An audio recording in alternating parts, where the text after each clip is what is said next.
सुप्रभात बच्चों। आज हम आपकी पाठ्य पुस्तक हिंदी के पाठ 8 का अध्ययन करेंगे, जिसका शीर्षक है ईमानदारी का मूल्य। तो चलिए पाठ को पढ़ते हैं और जानते हैं ईमानदारी के बारे में कि ईमानदारी का क्या महत्व होता है, क्यों हमें ईमानदारी के साथ कार्य करना चाहिए। पाठ 8, ईमानदारी का मूल्य। प्रस्तुत पाठ में ईमानदारी का महत्व बताया गया है। यदि व्यक्ति बेईमानी छोड़कर ईमानदार बनने की कोशिश करे तो वह अपनी समस्याओं से छुटकारा पा सकता है। तो बच्चों, पाठ के माध्यम से लेखक ने हमें यह शिक्षा देने का प्रयास किया है कि अगर हम ईमानदारी से कार्य करें तो हम बहुत सारी मुसीबतों से छुटकारा पा सकते हैं। तो पढ़ते हैं पाठ को। एक दिन एक आदमी रास्ते से चला जा रहा था। उसका नाम था हीरा। वह गरीब था, किसी तरह मेहनत मजदूरी करके अपने परिवार का पेट पालता था। तो एक बार एक आदमी रास्ते से मार्ग से जा रहा होता है। उसका नाम होता है हीरा। वह बहुत गरीब आदमी था, बहुत ही निर्धन व्यक्ति था और मेहनत मजदूरी करता था। उससे ही उसके परिवार का गुजारा चलता था। उसके हृदय में दूसरों के प्रति दया की भावना थी। अवसर आने पर वह दूसरों की मदद भी करता था। उसके अच्छे स्वभाव की पड़ोसी भी प्रशंसा करते थे। तो उसके अंदर दया का भाव था, लोगों को के लिए वो दयालु था लोगों के प्रति। और अगर कोई किसी को मुसीबत में देखता था वो उनकी मदद करता था, सहायता करता था। और उसका इतना अच्छा व्यवहार था, उसकी इतनी अच्छी आदत थी, उसके पड़ोसी भी उसकी बड़ाई करते थे। एक दिन उसे मजदूरी नहीं मिली, इसलिए वह निराश मन से घर लौट रहा था। रास्ते में उसे एक बूढ़ा आदमी मिला जिसके पास एक गठरी थी। तो एक दिन उसको कोई काम नहीं मिलता, मजदूरी नहीं मिलती और वो बहुत उदास हो जाता है कि आज घर का खाने का खर्चा कैसे चलेगा। और रास्ते में ही उसे एक बूढ़ा आदमी मिलता है जिसके पास एक गठरी थी। गठरी यानी कि एक कपड़े में अगर हम बहुत सारा थोड़ा बहुत सामान बांधकर उस पर कांठे लगाते तो वो गठरी बन जाती है। इस टाइप से बूढ़ा आदमी कठिनाई से चल पा रहा था। हीरा उसके पास गया और पूछा, बाबा क्या आपकी कुछ मदद करूं। वो बूढ़ा व्यक्ति था, वो शायद गठरी भारी थी, वो उठाने में उसको कष्ट हो रहा था, बहुत धीरे धीरे मुश्किल से वो चल पा रहा था। तो हीरा उसके पास जाता है, कहता है कि क्या मैं आपकी कुछ मदद करूं, सहायता करूं। बूढ़ा रुक गया और हीरा की ओर देखने लगा। हीरा ने समझा उसने सुना नहीं, इसलिए फिर पूछा, बाबा यह गठरी भारी लग रही है, इसे मुझे दे दीजिए, मैं इसे आपके घर तक पहुंचा दूंगा। तो बूढ़ा रुक जाता है और हीरा की ओर देखने लगता है। तो हीरा सोचता है कि शायद इसने मेरी बात सुनी नहीं। वो फिर से कहता है कि मुझे ये गठरी भारी लग रही है, आप मुझे दे दो, मैं आपके घर तक पहुंचा दूंगा, आपकी मदद हो जाएगी। बूढ़ा बोला, ठीक है बेटा, मैं बूढ़ा हो गया हूं, इसलिए वजन उठाकर नहीं चल सकता। तुम इस गठरी को मेरे घर तक पहुंचा दो, मैं इसके लिए तुम्हें मजदूरी दूंगा। तो बूढ़ा कहता है, चलो ठीक है, मैं बूढ़ा हूं इसलिए ज्यादा बोझ नहीं उठा सकता, तो मेरे घर ही से पहुंचा दो, मैं इसके बदले में तुम्हें मजदूरी दे दूंगा, मतलब पैसा दे दूंगा। हीरा ने कहा, मजदूरी की कोई जरूरत नहीं है बाबा, मैं वैसे ही आपकी मदद कर दूंगा, लाइए यह गठरी मुझे दे दीजिए। तो बच्चों, हीरा के अंदर तो वैसे भी दयालुता का भाव था। वो कहते कोई बात नहीं, मजदूरी मत देना, मैं आपकी ऐसे ही मदद कर देता हूँ। बूढ़े ने गठरी हीरा को दे दी। हीरा ने गठरी ली तो उसे बहुत भारी लगी।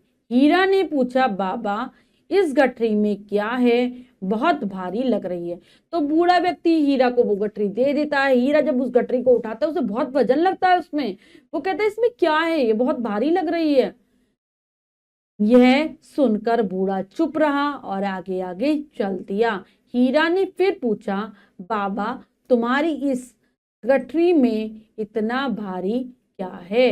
बूढ़ा बोला, तुम जानकर क्या करोगे। तो वो फिर से पूछता है कि क्या इस गठरी में इतनी भारी लग रही है। तो बूढ़ा कहता है, तुम जानकर क्या करोगे। हीरा ने कहा, कुछ नहीं बाबा, मैं तो वैसे ही पूछ रहा हूं, आपको बुरा लगा हो तो माफी चाहता हूँ। तो वो कहते हैं कि नहीं नहीं, मैं तो ऐसे ही पूछ रहा हूँ, आपको बुरा लग रहा है तो मैं माफी मांग लेता हूँ। हीरा कहता है, बूढ़ा बोला, नहीं बेटा, बुरा मानने की कोई बात नहीं है, आजकल समय खराब है, हर किसी पर तो आंख मूंद कर विश्वास नहीं किया जा सकता। वैसे तुम अच्छे आदमी लगते हो, इसीलिए तुम पर विश्वास किया जा सकता है। क्या मैं तुम पर विश्वास कर सकता हूँ? तो बूढ़ा कहता है कि नहीं नहीं, बुरा मानने की कोई बात नहीं है, आज का समय बहुत खराब है, बहुत ऐसे लोग हैं जो धोखा देने वाले होते हैं, इसलिए हम आंख मूंद कर मतलब बंद कर कर किसी पर विश्वास नहीं कर सकते। लेकिन तुम मुझे अच्छे आदमी लग रहे हो, क्या मैं तुम पर विश्वास कर सकता हूँ? हीरा बोला, क्यों नहीं, आप मुझ पर पूरा विश्वास कर सकते हैं, फिर भी आप अगर बताना नहीं चाहते तो आपकी इच्छा। तो कह रहा है कि ठीक है, आप मेरे ऊपर पूरा विश्वास कर सकते हैं, लेकिन आपकी मर्जी, आप बताना चाहें तो बताएं, वरना मत बताएं। बूढ़े ने इधर उधर देखा, फिर धीरे से बोला, बेटा, मैं एक बहुत धनी आदमी हूँ, मेरे पास बहुत धन है, मैंने अपना सारा व्यापार तो बेटों को सौंप दिया है, लेकिन कुछ धन अपने पास रख लिया है, क्या पता कल व्यापार में घाटा हो जाए और कुछ भी ना बचे, तब यह धन काम आएगा। तो बूढ़ा कहता है, हीरा को बताता है कि मैं एक बहुत धनवान व्यक्ति हूँ, मेरे पास बहुत पैसा है, मैंने अपना जो व्यापार था अपने बेटों को सौंप दिया है, लेकिन कुछ धन मैंने अपने पास बचा लिया है, क्या पता व्यापार में घाटा हो जाए, मतलब नुकसान हो जाए, तब ये वाला धन काम आएगा। बूढ़ा दम लेने के लिए रुका, फिर बोला, तुम मेरी बात सुन रहे हो ना? वो कहते हैं कि तुम मेरी बात सुन तो रहे हो? हीरा ने कहा, हाँ बाबा, सुन रहा हूं, आपने बहुत ठीक किया, व्यापार में हानि लाभ तो चलता ही रहता है, समझदार व्यापारी तो वही है जो आगे तक की सोचकर चले, जवान बेटों को अनुभव कम होता है, वे गलती कर सकते हैं। तो कहता है, हाँ हाँ, मैं आपकी बातें सुन रहा हूं, आपने बहुत अच्छा किया, क्योंकि व्यापार में तो ऐसा होता ही है, कभी नुकसान होता है, कभी फायदा होता है, और जो बुद्धिमान व्यापारी होता है, समझदार जो होता है, वो ऐसा ही करता है, जो दूर की सोच के चलता है। और जवान जो बेटे हैं आपके, उनकी उम्र कम है, इसलिए उनको अनुभव भी कम होगा और वो गलती भी कर सकते हैं। बूढ़ा खुश होकर बोला, तुम बिल्कुल ठीक कह रही हो बेटा, यही सोचकर तो मैंने कुछ धन अलग रख लिया, इस गठरी में वही धन है, इसमें सोने चांदी के सिक्के और गहने हैं, जिनकी कीमत कई लाख रुपए है।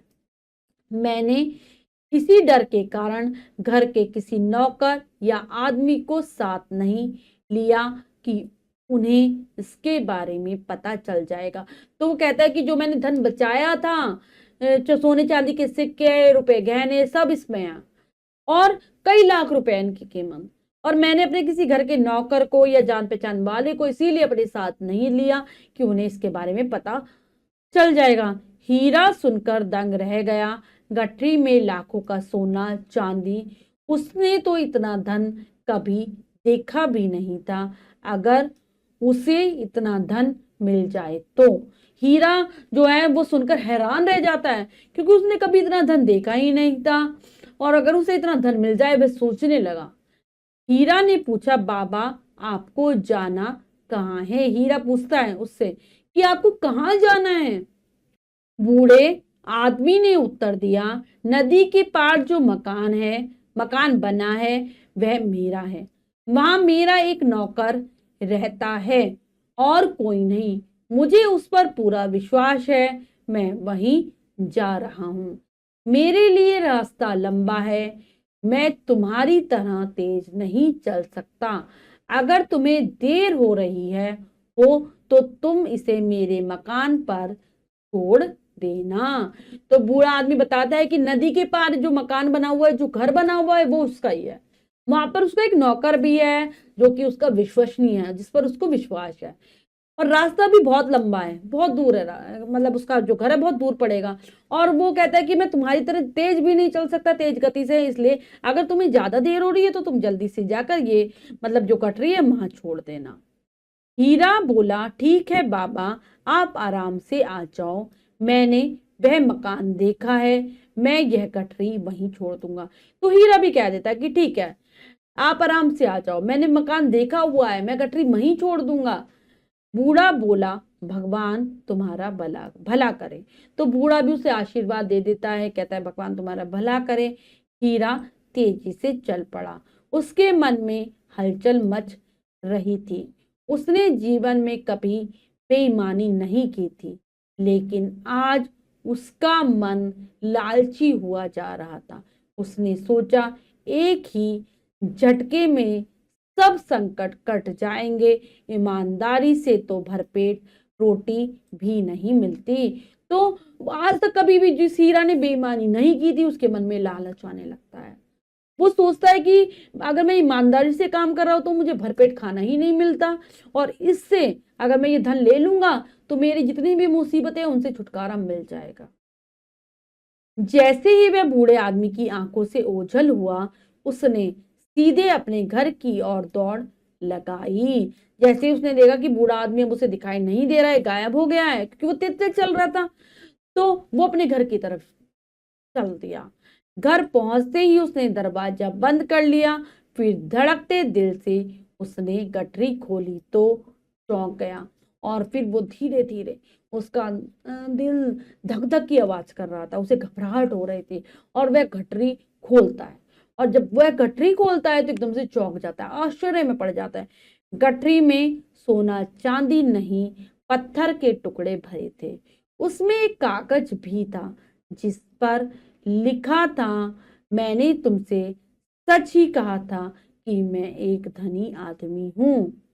तो वो कहता है कि उसके अंदर एक कागज भी रखा हुआ था और लिखा था कि मैंने तुमसे सच कहा था, मैं एक धनी आदमी हूं, और मुझे एक ईमानदार प्रबंधक की खोज थी, जिसे मैं मुंह मांगा वेतन देता। मुझे एक ईमानदार आदमी चाहिए था जो मेरी सारी व्यवस्था को देखता, और मैं जितना वो मुझसे वेतन मांगता उतना मैं उसे वेतन देता, सैलरी देता। अगर तुम इस गठरी को लेकर न भागते तो तुम इस पद पर होते, मगर अफसोस तुम भी बेईमान निकले। हीरा ने दुख और क्रोध में अपना सिर पीट लिया। अगर तुम इस गठरी को लेकर ना भागते तो तुम्हें मैं अपना प्रबंधक बना देता, और लेकिन मुझे अफसोस होता है कि तुम भी बेईमान हो। तो हीरा को इस बात को, जब वो पत्र को पढ़ता है, उसे बहुत दुख होता है और उसे गुस्सा भी आता है, और वो गुस्से में अपना सिर पीट लेता है कि उससे कितनी बड़ी गलती हो गई। कहाँ उसे मुंह मांगी वेतन मिलने वाला था, लेकिन उसने लालच किया, जिसके कारण उसके साथ बुरा हुआ। तो बच्चों, हमने पाठ को समझकर पढ़ा है और जाना ईमानदारी के मूल्य को। अगर वो ईमानदारी से कार्य करता तो उसके लिए सब कुछ अच्छा हो जाता। अब हम पाठ के शब्दार्थ कर लेते हैं। मदद, सहायता, कठरी, पोटली, मूंद कर, बंद करके, घाटा, हानि, समझदार, बुद्धिमान, दंग, हैरान, ओझल, दिखाई न देना, प्रबंधक, प्रबंध करने वाला। तो ये है पाठ के शब्दार्थ, जिन्हें आप अच्छे से याद करेंगे। अब हम बच्चों पाठ का अभ्यास कार्य कर लेते हैं, जो कि है लिखिए में से। पहला प्रश्न पढ़ते हैं, करने का प्रयास करते हैं। सही विकल्प पर सही का निशान लगाइए। प्रश्न में 3 विकल्प हैं, 2 विकल्प गलत हैं, 1 विकल्प सही है। हमें सही विकल्प को चुनना है, सही का निशान लगा देना है। करते हैं। हीरा क्या काम करता था? मेहनत मजदूरी का, खेती का, व्यापार का। तो हीरा काम करता था मेहनत मजदूरी का। हीरा के हृदय में दूसरों के प्रति कैसी भावना थी? बदले की, दया की, क्रोध की। तो उसके अंदर दूसरों के प्रति दया की भावना थी। बूढ़ा आदमी चल पा रहा था तेजी से, रुक रुक रुक कर, कठिनाई से। तो वो कठिनाई से चल पा रहा था। धनी कौन था? हीरा, बूढ़ा, दोनों। तो धनी था बूढ़ा। बूढ़े ने हीरा को क्या दिया? गठरी, चांदी के सिक्के, सोना तो उसने दिए उसको गठरी। बूढ़े ने अपना सारा व्यापार किन्हें सौंप दिया? अपनी पत्नी को, अपने भाइयों को, अपने बेटों को। तो उसने सारा व्यापार अपने बेटों को सौंप दिया था। अब है, नीचे दिए गए शब्दों से रिक्त स्थान भरिए। तो बच्चों, यहाँ पर कुछ शब्द दिए गए हैं, हमें उनसे रिक्त स्थानों की पूर्ति करनी है। करते हैं। हीरा के अच्छे स्वभाव कि पड़ोसी भी प्रशंसा करते थे। बूढ़ा रुक गया और हीरा की ओर देखने लगा। रिक्त स्थान की कोई जरूरत नहीं तो मजदूरी की कोई जरूरत नहीं। बूढ़े ने गठरी हीरा को दे दी। ईमानदारी से तो भरपेट रोटी भी नहीं मिलती। इसके बाद अगला प्रश्न है, सत्य कथन पर सही तथा सत्य कथन पर गलत का निशान लगाइए। तो हमें सही गलत बताना है, करते हैं। बूढ़ा बहुत गरीब था, नहीं वो धनी व्यक्ति था। बूढ़ा बहुत तेज चल रहा था, नहीं वो रुक रुक कर धीरे धीरे कठिनाई से चल रहा था। बूढ़े ने गठरी में सोने चांदी के सिक्के और गहने बताए। हाँ, उसने ऐसा ही बताया था कि गठरी में सोने चांदी के सिक्के और गहने हैं। हीरा की नीयत खराब हो गई, बिल्कुल सही। बूढ़े को एक ईमानदार प्रबंधक की जरूरत थी, बिल्कुल सही। बच्चों, हमारा अगला प्रश्न है, किसने किससे कहा। तो हमें बताना है, यहाँ वाक्य लिखे हैं कि ये वाक्य किसके द्वारा और किससे कहे गए हैं। करते हैं। बाबा, क्या आपकी कुछ मदद करूं, ये कहा था हीरा ने। किससे? बूढ़े से। बाबा, इस गठरी में क्या है, बहुत भारी लग रही है, ये कहा था हीरा ने बूढ़े से। तुम जानकर क्या करोगे, तो ये कहा था बूढ़े ने हीरा से। तो बच्चों, ये कार्य हमने पूर्ण कर लिया है। इसके बाद जो भी कार्य दिया गया है वो आपको स्वयं करना है, सुंदर अक्षरों में अपनी अभ्यास पुस्तिका में। तो बच्चों, आज हमने जाना पाठ के माध्यम से कि ईमानदार व्यक्ति का क्या महत्व होता है, हमें क्यों ईमानदारी रखनी चाहिए। हीरा बेईमानी करता है और अंत में उसको ही नुकसान उठाना पड़ता है। आशा करती हूँ ये पाठ आपको बहुत अच्छे से समझ आ गया होगा। पाठ को फिर से जरूर पढ़ेंगे। मिलते हैं अगली कक्षा में नए पाठ के साथ। तब तक के लिए स्वस्थ रहिए, प्रसन्न रहिए। धन्यवाद।